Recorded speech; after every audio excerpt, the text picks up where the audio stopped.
प्रिय विद्यार्थियों, आप सभी को मेरा नमस्कार। और आज मैं आपके लिए एक महत्वपूर्ण जानकारी यहाँ पे लेके आया हूँ।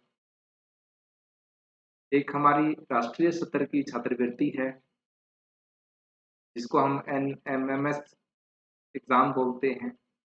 ये सभी 8वीं कक्षा में पढ़ने वाले विद्यार्थियों के लिए एक स्कॉलरशिप एग्ज़ाम है, जो अभी नवंबर-दिसंबर के महीने में आयोजित किया जाएगा। बहुत सारे बच्चों को इसकी जानकारी नहीं होती और जानकारी के अभाव में वो इस परीक्षा में बैठ नहीं पाते। तो मेरा एक छोटा-सा प्रयास है कि बच्चों को समय रहते जागृत किया जाए और उनको इसकी पूरी जानकारी, एग्ज़ाम पैटर्न क्या रहेगा, स्कॉलरशिप कितनी मिलती है, परीक्षा कब होएगी, इस सारी जानकारी को मैं लेके आपके साथ में आया हूँ। तो आओ हम इस महत्वपूर्ण छात्रवृत्ति परीक्षा के बारे में आपको जानकारी देते हैं। जैसा कि आप साथ में बोर्ड पे लिखा है एनएमएमएस एग्ज़ाम 2021-22। ये राष्ट्रीय साधन व योग्यता छात्रवृत्ति परीक्षा है, जो कक्षा 8 में पढ़ने वाले सभी सरकारी या सरकारी अनुदान से प्राप्त स्कूलों में पढ़ने वाले विद्यार्थियों के लिए आयोजित की जाती है। जो बच्चे इस परीक्षा में पास हो जाते हैं या स्कॉलरशिप के लिए क्वालिफाई कर जाते हैं, उन सभी को 1000 रुपया पर मंथ गवर्नमेंट की तरफ से स्कॉलरशिप दी जाती है। तो आओ इस जानकारी को आगे बढ़ाते हैं। तो जैसा कि आप मेरे पास बोर्ड पे स्लाइड पे देख रहे हैं कि एनएमएमएस की परीक्षा कौन आयोजित करता है। ये एक राष्ट्रीय स्तर की छात्रवृत्ति परीक्षा है और इसको एनसीईआरटी दिल्ली जो पूरे भारत के लिए कार्य करती है और हर राज्य का राज्य शैक्षणिक अनुसंधान एवं प्रशिक्षण परिषद, जैसे हम हरियाणा की बात कर रहे हैं तो हमारी एससीईआरटी गुड़गांव इस परीक्षा को आयोजित करती है। यहाँ पे एक कंडीशन है कि इसमें सिर्फ 8वीं कक्षा में अध्ययनरत विद्यार्थियों के लिए ही ये स्कॉलरशिप है। प्रिय विद्यार्थियों, सबसे इम्पोर्टेंट विषय चयन प्रणाली। इस परीक्षा के लिए, इस छात्रवृत्ति के लिए विद्यार्थियों का सिलेक्शन कैसे होगा, वो मैं आपको समझाना चाहता हूँ। जैसे मैंने आपको पहले बताया है कि ये परीक्षा नवंबर या दिसंबर महीने में आयोजित की जाती है। इस परीक्षा के 2 भाग रहते हैं। एक भाग है जिसमें मानसिक योग्यता परीक्षण या मेंटल एबिलिटी टेस्ट रहेगा, जिसके अंदर बच्चे की तर्क, विश्लेषण, संश्लेषण आदि को जांचने के लिए परीक्षा ली जाती है।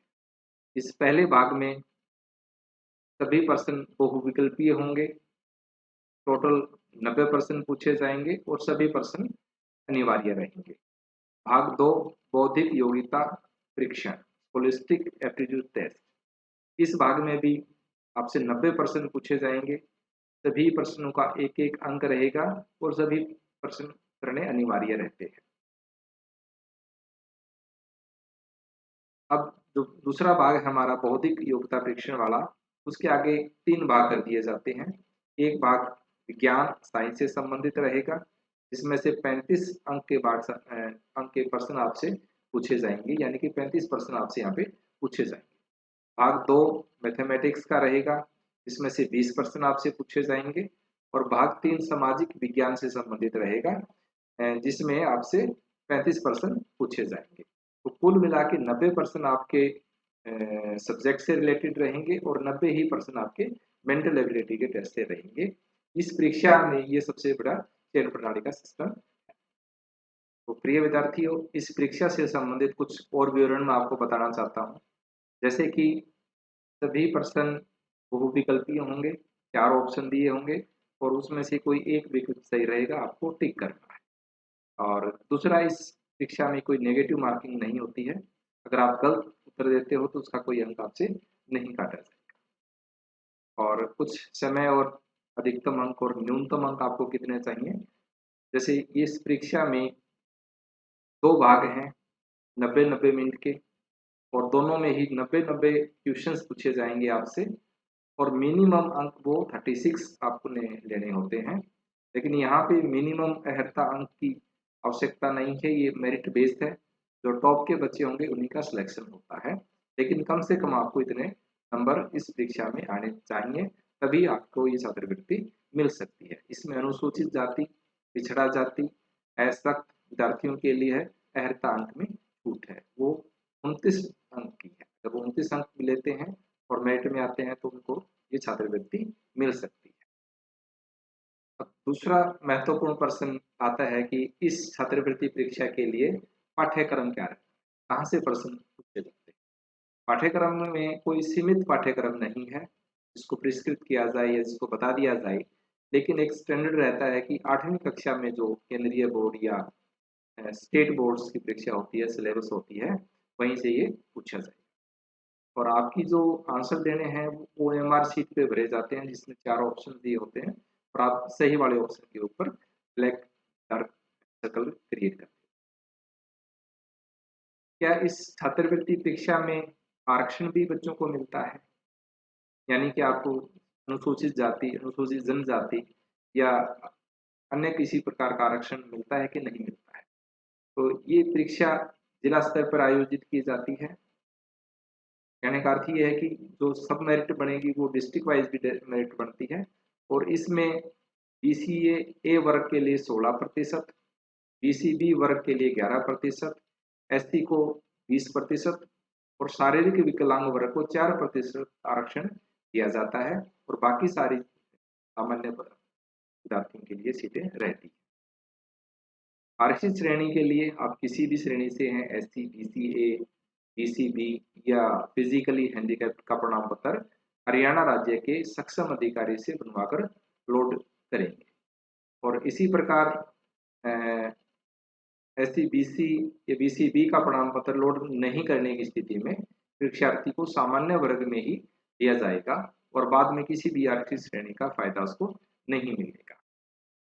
प्रिय विद्यार्थियों, ये छात्रवृत्ति परीक्षा का माध्यम क्या रहेगा, तो मैं ये यहाँ पे जानकारी आपको देना चाहता हूँ।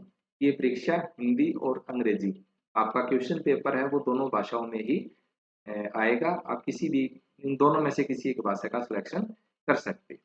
पुनर्मूल्यांकन का कोई यहाँ पे प्रावधान नहीं है, यानी कि आप एक बार परीक्षा दे देते हो और आपने आंसर शीट को दोबारा से चेक करवाना चाहते हो, ऐसा यहाँ पे कोई प्रावधान नहीं है।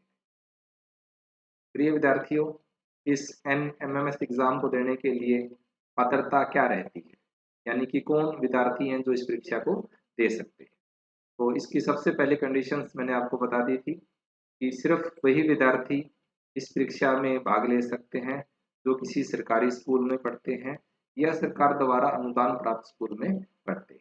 सिर्फ वही बच्चे इस परीक्षा में बैठ सकते हैं। इसके अलावा भी कुछ शर्तें हैं, जैसे उस विद्यार्थी को 7वीं कक्षा की परीक्षा सरकारी विद्यालय से ही पास की हो और सामान्य वर्ग के विद्यार्थी को 55% नंबर मिले हों और आरक्षित वर्ग के विद्यार्थी को 50% अंक देके 7वीं की परीक्षा पास की।